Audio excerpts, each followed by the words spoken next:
This is where ఒక వ్యక్తి వల్ల, ఒక పబ్లిక్ పాలసీ వల్ల ప్రజల జీవితాలే మారిపోతాయి, తారుమారవుతాయి. మీరు అనుకుంటారా ఏముంది 5 ఏళ్లు కదా పోయిందని. 5 ఏళ్లు కాదు పోయింది, 5 ఏళ్లు విలువైన సమయం పోయింది. మళ్ళా తిరిగి కోలుకోలేని సమయం. నేను అందుకే చూపించాను అక్కడ 15% గానీ మళ్లీ గ్రోత్ వచ్చుంటే ఎక్కడికి వెళ్ళేవాళ్ళం? ఇన్ని ఇబ్బందులు వచ్చేటివి కాదు. ఇట్ ఈస్ ఏ అందుకనే ప్రజలు ఆలోచించుకొని ఎలాంటి గవర్నమెంట్ ఉండాలి, ఏ విధంగా ఉండాలి, ప్రజల్లో కూడా అవేర్నెస్ తేవడం మా బాధ్యత. అందుకనే ఇంత మునుపు నేను డెవలప్మెంట్ చేస్తూ పరిగెత్తా. మీకు ఎప్పుడు మరి చెప్పలా. 24 గంటలు నేను పని చేసుకుంటూ 13.5% గ్రోత్ వచ్చినా నేను చెప్పలేదు కాబట్టి అందరూ అనుకున్నారు ఇది అందరూ చేస్తారులే, ఎవరు వచ్చినా ఇంకా బాగుంటుంది అనుకున్నారు. ముంచేసే కొందికి ఇప్పుడు అర్థం అవుతుంది. అందుకే 93% స్ట్రైక్ రేట్ ఇచ్చారు. కానీ ఇబ్బందులు ఒకటేసారి అధిగమించలేం కదా. జరిగిన నష్టాన్ని ఇంక 10 ఏళ్ళు పడుతుందా, 15 ఏళ్ళు వారు చెప్పిన ఇప్పుడు 9,75,000 వడ్డీ కట్టాలా, రీపేమెంట్ చేయాలా, మళ్ళీ ఆదాయాన్ని పెంచాలా, మళ్ళా వెల్ఫేర్ ఇవ్వాలి. It is a extra Hercules task.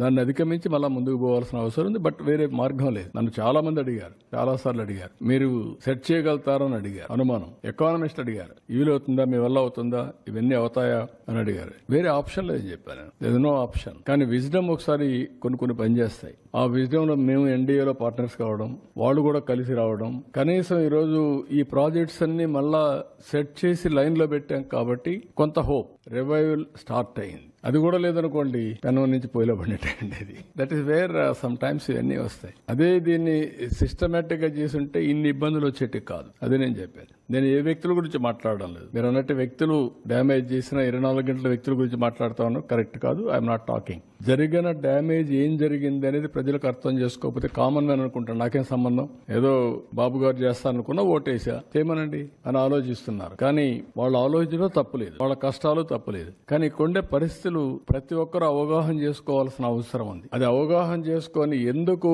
Gujarat లో 5 సార్లు ఓట్లు వేశారు బీజేపీకి? అందుకే స్టెబిలిటీ ఉంది కదా. పంజాబ్ ఓట్లు మార్చుకుంటూ వేశారు. ఏమైంది పంజాబ్ ఇప్పుడు? అదే మరి పంజాబ్ మరి వీళ్ళు కానీ గుజరాత్ కూడా వేసి ఉంటే ఒకసారికి అయిపోయేది. అది కూడా గుజరాత్ ని పంజాబ్ చేసేవాళ్ళు, బీహార్ చేసేవాళ్ళు.